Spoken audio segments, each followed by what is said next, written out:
Red beans is something that would make its way onto our plate in your typical Trini Sunday lunch. Little red beans with macaroni pie, stew chicken and that kind of thing. You know what I'm talking about. Now, it's a while since I made red beans, and typically I just use, the onion, the garlic and that kind of thing, and just follow the basics and make a red beans. I don't really have a recipe per se, but today I will be choosing the right ingredients to come up with a nice flavorful red beans. Usually I like to differentiate between my beans by adding different spices and different herbs.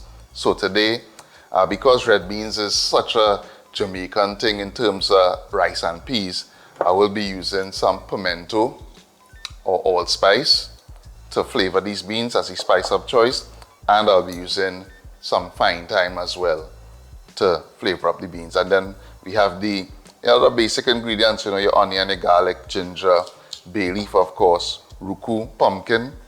Trust me, this is gonna be nice. So let me get into it. First things first, we wanna prep the aromatics. So I'm going in with 2 medium-sized onions, 6 cloves of garlic, like a 2-inch piece of ginger,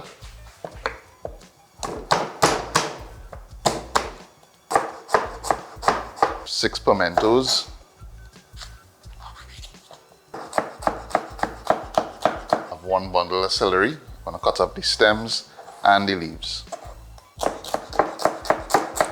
Cube 1 pound of pumpkin,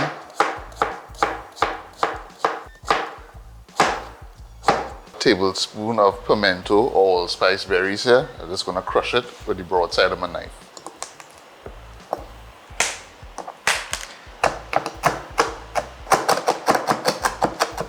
I'm just gonna remove the leaves of the thyme.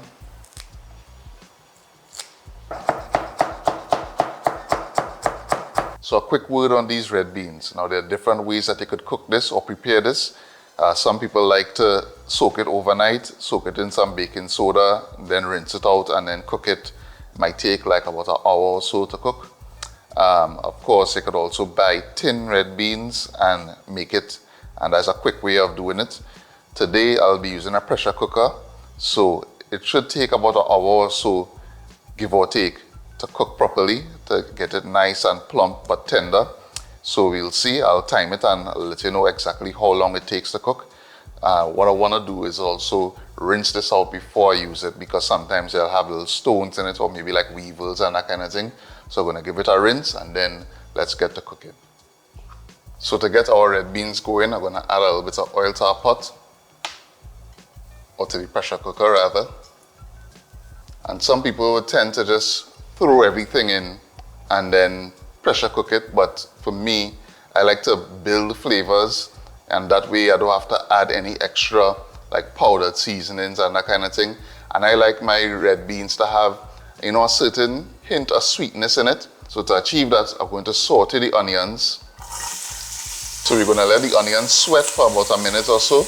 That's going to break down the natural sugars in the onions, the garlic, the celery, the pumpkin and everything, and give the dish a natural hint of sweetness. So no need to add any sugar to this to get that little sweetness that we like, or ketchup or anything like that. So as you can see here, the onions started to change color and it's soft. So we know we're getting good flavor building here. Going to add in the pimento or allspice. Going to also add in our aromatics, which is the garlic, ginger, pimento, and celery. Let this saute for a bit. Now we're going to add the pumpkin.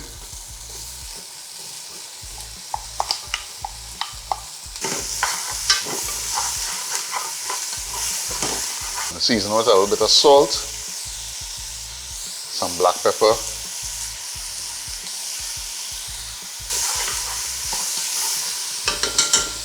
okay, so now I add in our 2 cups of red beans, add in 1 bay leaf, 2 tablespoons of ruku. We got to stir.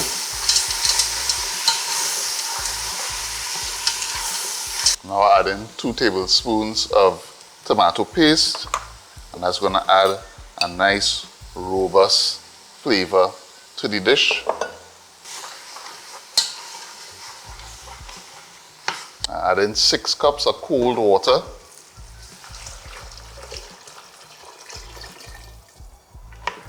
Get that to stir. And now we're going to cover this.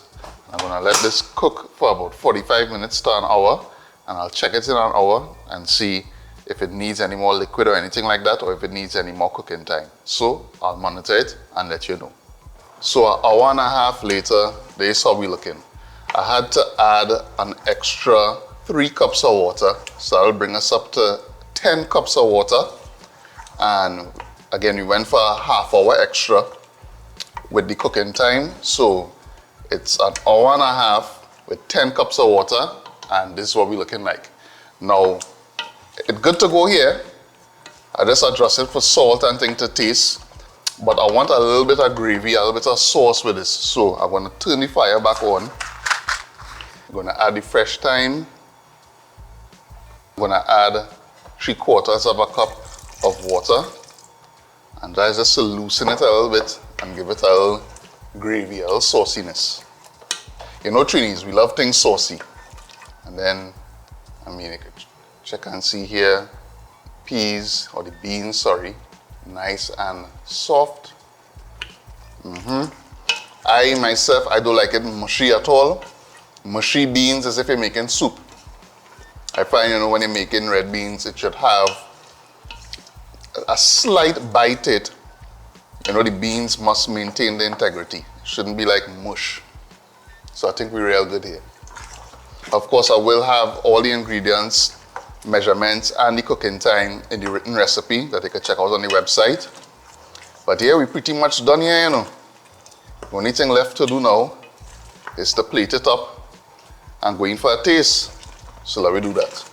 Of course, I'm not going to eat a bowl of red beans by itself. So I have a little buttered cassava here, a little mashed cassava that I make here. Just going to put some on the side here. Yeah.